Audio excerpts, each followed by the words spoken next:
Colton, Fani Willis, the gift that keeps on giving, and along with the Biden administration, tell us more about this devious plot, if you will. It's just the latest, and give it 2 more weeks, maybe a month, and there's going to be some more revelations as well. I mean, it doesn't take but about every 6 months, and we find out some more things that Fani Willis has done, right? Just in November, we learned that she had secret bank accounts that no one knew how they were funded. We knew that she increased her profile by the tune of about $600 million. And if you go back from the very get-go, we still haven't answered the question, why did she release the indictment before the grand jury ever concluded? So we're just going to keep stacking up all of these problems. But when is someone going to have the courage to prosecute Fani Willis? I mean, the crimes keep stacking on top of one another, everything from Nathan Wade, just to how she handled the case to begin with. I mean, she is the true RICO here. She's always pushed that on Trump and the 18 others as if they're running a mafioso scheme, but it's becoming clearer and clearer that she and the Biden White House were running the RICO.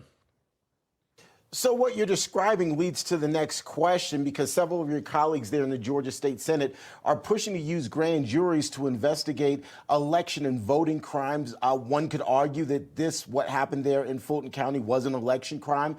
As part of this resolution, there's also a move to introduce new criteria for punishing and removing district attorneys in that state. Again, fingers pointing back towards Fani Willis, I think. Flesh this out for us who aren't there in Georgia.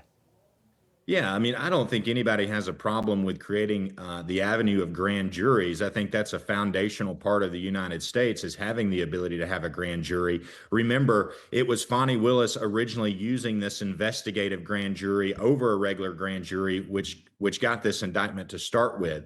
I think grand juries obviously should have more power, but what they're also trying to do is create an illusion that the attorney general of this state doesn't have the ability to go after rogue district attorneys. I mean, there were multiple district attorneys who were investigated and even arrested during this whole debacle with Fani Willis, but Fani Willis wasn't arrested and investigated. So just to continue to point the finger and say we need to pass more law, that's absolutely ridiculous. Law is no good if it's not going to be enforced. We have a lot of laws already on the books. They need to be enforced.